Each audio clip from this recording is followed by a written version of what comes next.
देवों के देव महादेव सभी देवताओं से निराले हैं।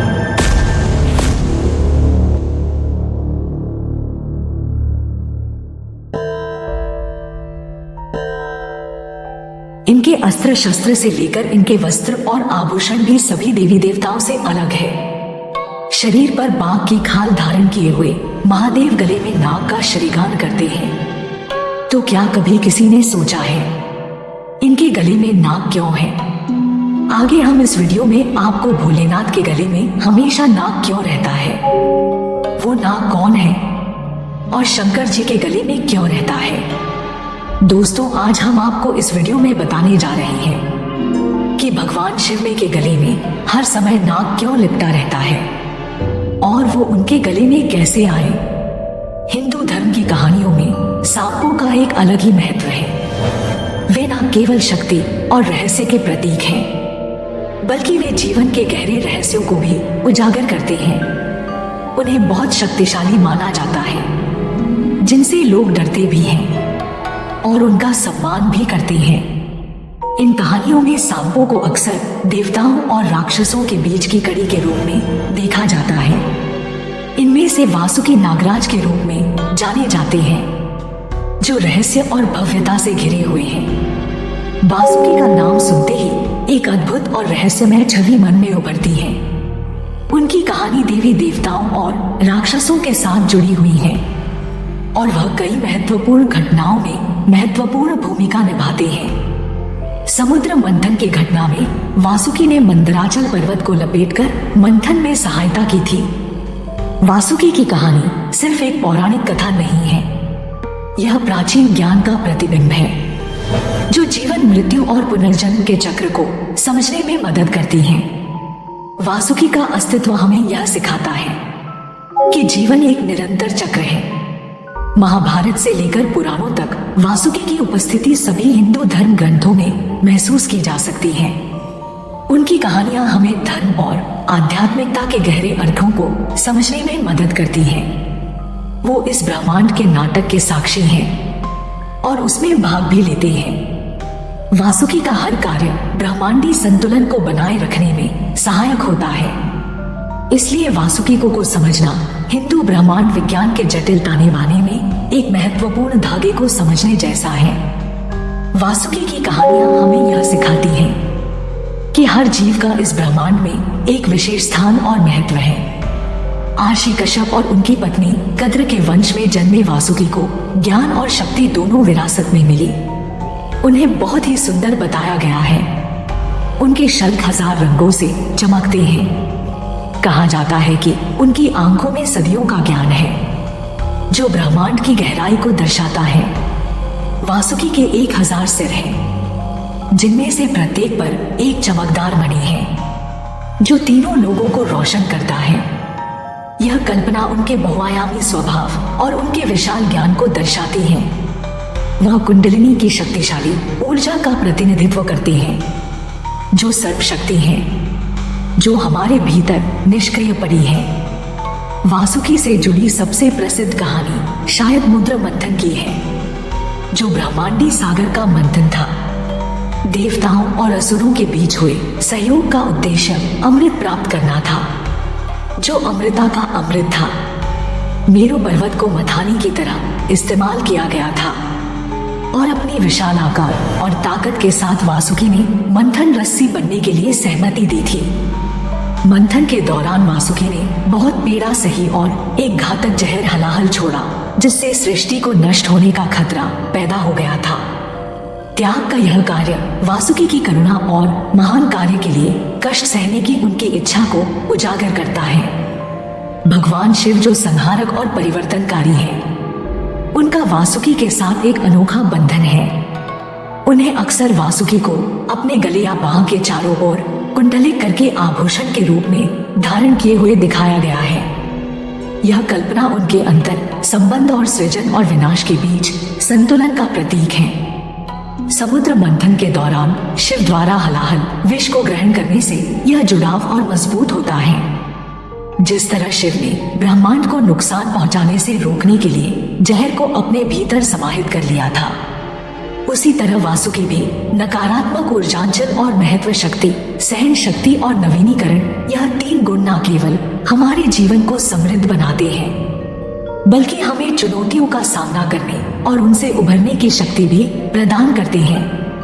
अपने पौराणिक कारनामों के अलावा वासुकी हिंदू मान्यता में गहरा प्रतीकात्मक अर्थ रखते हैं। वह केवल एक पौराणिक सर्प नहीं है बल्कि एक गहन प्रतीक है जो हमारे जीवन के विभिन्न पहलुओं को दर्शाते हैं। समुद्र मंथन में उनकी भूमिका से प्रदर्शित वह शारीरिक और मानसिक दोनों तरह की ताकत का प्रतिनिधित्व करते हैं। समुद्र मंथन की इस घटना ने हमें सिखाया कि कठिनाइयों का सामना करने के लिए हमें आंतरिक और बाहरी दोनों प्रकार की शक्ति की आवश्यकता होती है। उनकी त्वचा छोड़ने की क्षमता नवीनीकरण का प्रतीक है जो हमें जीवन के चक्रीय स्वभाव और परिवर्तन की निरंतर क्षमता की याद दिलाती है। यह हमें यह भी सिखाता है कि हर अंत एक नई शुरुआत का संकेत हो सकता है। वासुकी कुंडलिनी ऊर्जा की अवधारणा का भी प्रतीक है जो प्रत्येक व्यक्ति के भीतर निहित सुप्त शक्ति है। यह ऊर्जा हमारे भीतर गहराई से छिपी हुई है और इसे जागृत करने की आवश्यकता है। जिस तरह सर्प रीढ़ की हड्डी के आधार पर कुंडलिक होकर जागने की प्रतीक्षा करता है, उसी तरह हमारी आंतरिक क्षमता भी प्राप्ति की प्रतीक्षा करती है। यह प्रतीक हमें याद दिलाता है कि हमारे भीतर असीमित संभावना है जिन्हें पहचानने और विकसित करने की आवश्यकता है। समुद्र मंथन से परे अन्य कथाओं में वासुकी जो समुद्र मंथन के दौरान मंदराचल पर्वत के चारों ओर लिपटे हुए थे, केवल इसे घटना तक सीमित नहीं है। उनकी कहानियां और भी गहरी और विविध हैं। जबकि समुद्र मंथन वासुकी का सबसे प्रसिद्ध कारनामा है, वह अन्य महत्वपूर्ण पौराणिक कथाओं में भी शामिल है। उनकी उपस्थिति विभिन्न कहानियों में देखी जा सकती है जहां उन्होंने देवताओं और मनुष्यों दोनों की सहायता की है। कहा जाता है कि उन्होंने भगवान कृष्ण को राक्षस काली को मारने में मदद की थी। जहां राक्षस रहता था उस नदी में जहर घोलकर इस घटना ने न केवल कृष्ण को जीत दिलाई बल्कि उस क्षेत्र के लोगों को भी राहत दी। इस कृत्य ने नदी को शुद्ध किया और प्राकृतिक दुनिया में संतुलन बहाल किया। नदी का पानी फिर से साफ और पवित्र हो गया, जिससे वहां के जीव जंतु और वनस्पति फिर से फलने फूलने लगे।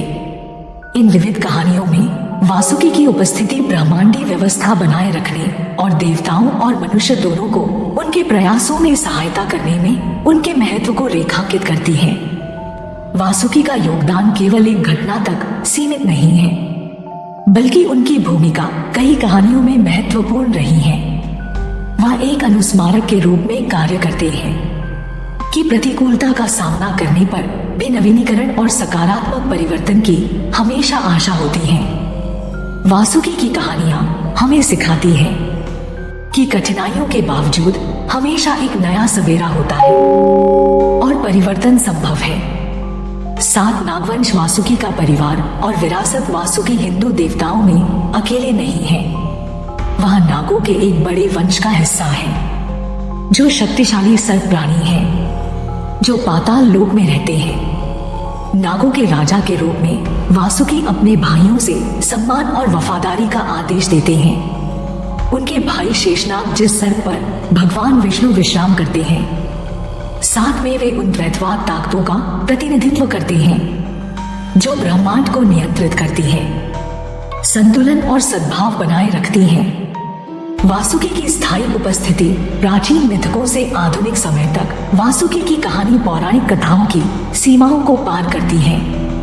वह समकालीन भारत में प्रेरणा और आकर्षण के स्रोत बने हुए हैं। उनकी पूजा को समर्पित प्राचीन मंदिरों से लेकर आधुनिक साहित्य और सिनेमा में उनके चित्रण तक वासुकी की उपस्थिति स्पष्ट है। उनकी कहानी प्राचीन ज्ञान की स्थायी शक्ति और जीवन की जटिलताओं को नेविगेट करने में इन कहानियों की प्रासंगिकता की याद दिलाती है। वासुकी के प्रतीकवाद और महत्व को समझकर हम हिंदू पौराणिक कथाओं के समृद्ध ताने बाने और भारतीय संस्कृति पर इसके स्थायी प्रभाव के लिए गहरी प्रशंसा प्राप्त करते हैं। माना जाता है कि वासुकी के कारण ही नाग जाति के लोगों ने ही सर्वप्रथम शिवलिंग की पूजा का प्रचलन शुरू किया था। वासुकी ने ही कुंती पुत्र भीम को 10,000 हाथियों के बल प्राप्ति का वरदान दिया था।